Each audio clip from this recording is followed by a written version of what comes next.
Coisas loucas que o Diddy fez e você não vai acreditar. O ex-rapper Shyne diz que foi traído pelo Diddy. E ainda a história sinistra sobre o Diddy envolvendo um ritual. And then he put his hand on Puff's head and I guess he started.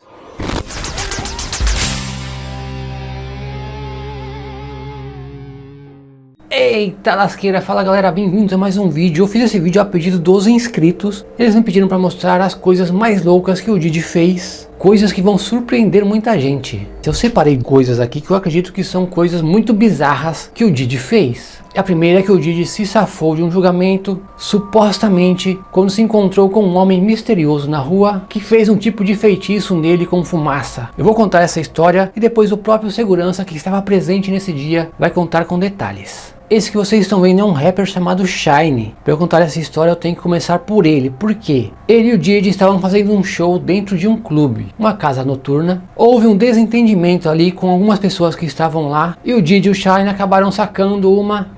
E o que acontece? Pessoas se feriram nesse dia. E o Diddy e o Shyne tiveram que responder tudo em um tribunal. Shyne é um ex-rapper que era amigo do Diddy que foi traído pelo Diddy. No dia do julgamento, o Diddy, que é o ex-segurança do Diddy, estava levando o Diddy para o tribunal. Só que no meio do caminho, o Diddy e o Diddy para o segurança pararam no Central Park, que é um parque gigante ali de Nova York. O Diddy desceu do carro, o segurança foi atrás, o Diddy falou para ele esperar um pouquinho ali. Ele ficou observando de longe, o Diddy se encontra com um homem misterioso que estava todo vestido de preto. O Diddy se ajoelhou no chão, o homem começou a passar algo nele que saiu um tipo de fumaça, poderia ser um incenso ou vai lá saber o que era. Os dois do nada jogam uma pomba pro alto, a pomba bate as botas, cai no chão dura, o Diddy sai e disse vambora. Eles foram pro tribunal, misteriosamente o Diddy foi absolvido. Só que o Diddy havia levado testemunhas para testemunhar contra o Shyne, ou seja, ele traiu o Shyne para ser absolvido e o Shyne pegou 10 anos de prisão. Sean and Diddy case. Give me the backstory behind Diddy. He did a prayer where a bird died the day of the verdict.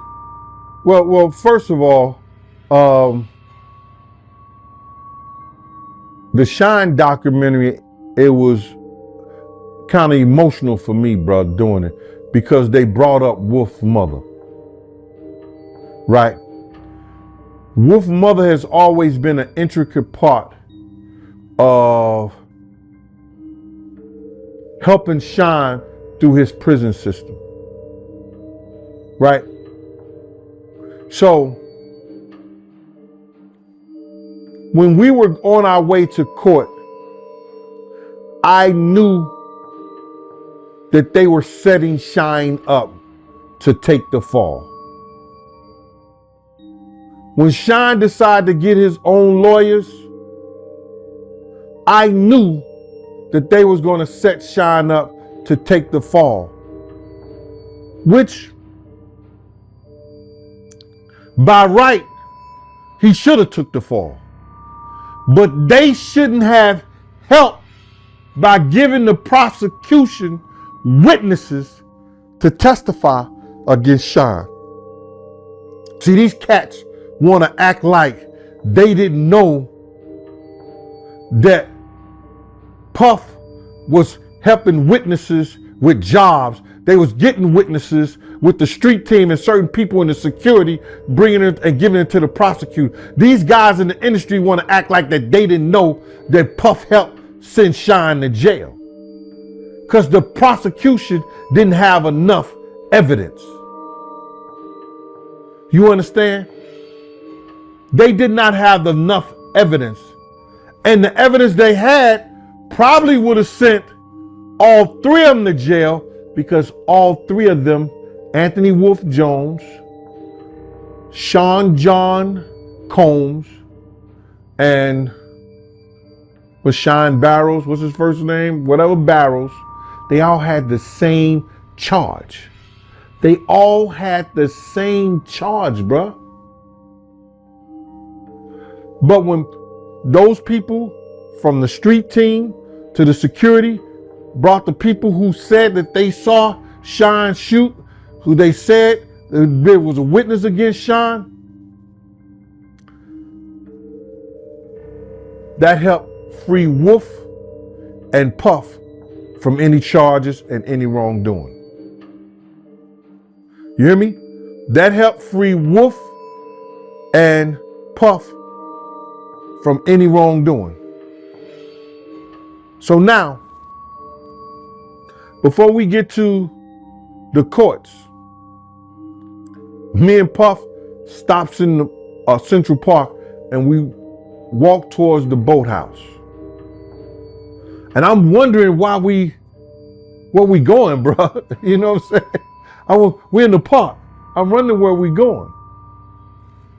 And as we going towards the boathouse, I look in the distance and it's this man in all black. He's in all black. And he turns and it looked like he had the white collar. I couldn't be sure. I couldn't be positive, but it looked like he had the white collar because Puff said, yo, Gene, stay right here. And I stayed right there and he kept on walking. So when Puff get directly to the dude, he gets down on his knees. When he gets down on his knees, this man takes something and it seemed like it had smoke in it and he started doing it around Puff. And then he went back and forth and then he went up and down with it, sideways with it, then back around him. And then he put it down and then he put his hand on Puff's head and I guess he started, saying something. I don't even really know what he said, but I couldn't tell what he said. You understand what I'm saying? Long story short, I see Puff reach into this case. And when he reached into this case, he came out and you could see something white in his hand. I didn't know it was a bird. I didn't know what it was at first, but he threw it up in the air. And when he threw it in the air, the came straight back down like it was a brick and said, bow on the concrete. And I was like, oh, that was a dove. That was a bird. Puff just got up. Puff just looked at the dude and just started walking towards me. And I was like, oh, and he's getting closer and he's getting closer. As he's getting closer to me, in my mind, in my cynical mind, I'm just like this.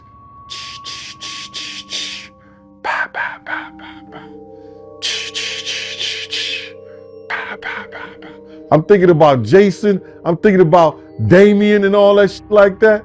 And that nigga he just walked past me. He didn't even say nothing like, come on, Gene, let's go or nothing. He just walked past me and I just started walking with him. And I just said to myself, damn, that nigga's Damien. And we got to the car and he didn't say nothing the whole ride. We was on the boathouse. I think it was on 70-something street or 50-something street. We was on the boathouse and we was on 5th Avenue. So we drive to the court.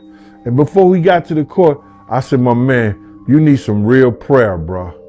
And then that's when I did the Lord's Prayer and I prayed and they went up into the courtroom. And when he came out, we came out and him and Wolf won, and they say Shyne was charged with the like that, and we end up going over to the Peninsula. There's some hotel called a Peninsula downtown, and he gave a big party in the presidential suite the night Shyne went to jail. Eita lasqueira, galera, o vídeo já vai continuar, hein? Mas eu vim lembrar que você tem uma nova oportunidade de conseguir o desconto da Insider. É uma Black Friday um pouquinho mais estendida. Use o meu cupom, esse que vocês estão vendo aqui, FERPA15, e ganhe 15% de desconto, mais o desconto do site, você vai poder chegar até 40% de desconto. É muito desconto e vale muito a pena. Olha essa camiseta da Insider, ela não desbota, não precisa passar e é anti-odor. Cara, eu amei que não precisa passar, que eu odeio passar roupa. Galera, a Tech T-shirt é um negócio hiper confortável, assim como todas as camisetas e roupas da Insider. Você é louco se ficar fora dessa, hein? E outra coisa que eu amo nesses produtos é porque assim, eu tenho 3 gatinhas e cara, ó, o pelo até chega a grudar. Só que a camiseta normal é muito ruim pra tirar. Essa aqui você bate a mão, já sai tudo. Você bate a mão, já sai tudo. Então não se esqueça, o link está na descrição. Usa meu cupom FERPA15. Corre lá no site, hein? Bora pro vídeo? É nóis. E a outra história louca é que existem boatos, isso não é confirmado, hein, galera, de que o Diddy, durante as freak-offs, as festas malucas lá, acabava pegando a própria mãe. Pra quem não conhece, essa é a mãe do Diddy. E tem até um vídeo estranho entre os dois, preste muita atenção.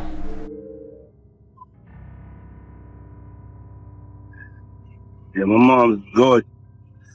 Well, let me introduce you to my mom, called Mom Dukes. Hi. She's getting a drip with me. She's hydrating. What's up, Mom? Everything's good, baby. I'm here with you. Yeah, I love you. I love you too. Só que o que acontece, o ex-segurança do Diddy também comentou sobre a mãe dele e disse que sim, ela gosta das freak-offs com outras pessoas. Obviamente ele falou que não era com o Diddy, que ele nunca viu com o Diddy, mas com outras pessoas, inclusive pessoas mais jovens que ela. Mas também falou que ela já sabia de tudo que o Diddy fazia, inclusive o ajudava aí com a questão do dinheiro. Oh, Diddy mom is being accused of helping Diddy steal money. It's a guy named D1 that's suing her. I think that they accusing Diddy mom of stealing anything is wrong. All she did was allow him to put certain things in her name to protect. If at any time, because of some of the things that he was doing and the nature of what he was doing and he knew he was doing to people, if he ever sued, he'd probably be safe having money and things in her name. Do you understand that? See, I don't believe Miss Combs gave that stuff up a long time ago when she used to do her little modeling thing with her little ladies of the night, the little wild parties. When she gave that up, I don't think she was in the business. I don't think she was in the business to know exactly where the money's going, how's coming in, who she taking it from. He was just doing it and putting it and had the authority to put it in her name. You understand what I'm saying? Right, but let me ask you this. Do you think she knew what he was doing? I believe she knew he was doing the freak-offs, but do I believe she knew he was allocating different monies to different places and which way it was going, which offshore accounts, which Swiss banks accounts and all this shit was going in? Nah.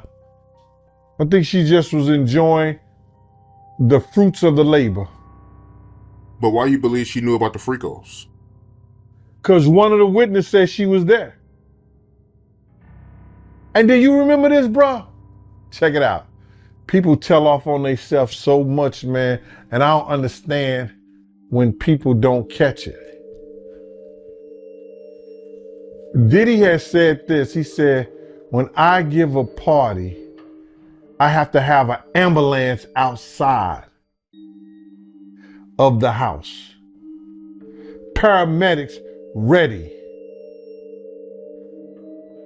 That people have to take IVs. Remember the time that him and his mama kissed each other on the lips? Yeah, I remember that video. Do you remember that both of them was getting an IV at the same time? Yeah, I did notice that, yep. That's from the Diddy freak-off party. And I'm gonna say allegedly. So let me ask you this. You knowing her at one point, you knowing her personally, is she the kind of person that, will be a part of a freak-off or no? I think that she liked to party, and she partied with young people. She's always been like that. She always copied or emulated Little Kim and Mary J. Blige, or they emulated her. The blonde hair, the nails, the the high boots, the age appropriate, inappropriate clothing that I want to say, because I know people going to drag me through it. About, what you mean? She's 70, 80 years old. She don't have to wear no, she can wear hot pants if she want to. Okay, all right. You can't make nothing dust moist. Was she a freak? I don't want to speak about that man mama like that, bruh. Was his mama a freak? I don't know that about her. But if she was that Diddy freak off at 70 years old, she was just like the rest of them. The freaks come out at night. I don't know that about his mother, man. I know she used to date young guys, but that don't make her a freak. They call her a cougar. Right? That's not a freak, that's a cougar. E outra coisa muito louca, é que pouca gente sabe, é que a Jaguar White confirmou que o Diddy e o Jay-Z, além de serem produtores, rappers, empresários, e até mesmo na casa do Diddy foi encontrado isso que vocês estão vendo, ou seja, o Diddy é mais doido do que a gente pensava, galera. Se curtiu esse vídeo, galera, deixa o like, deixa a sua inscrição aqui no canal. Se quiser a próxima parte, deixa aqui para me incentivar. Não se esqueça que nos comentários tem um link para você acessar e ganhar desconto com o meu cupom FERPA15. Que Deus abençoe vocês e a família de vocês. Se inscrevam no canal Rafael Ferpa, eu vou deixar aquele grande abraço. Nós.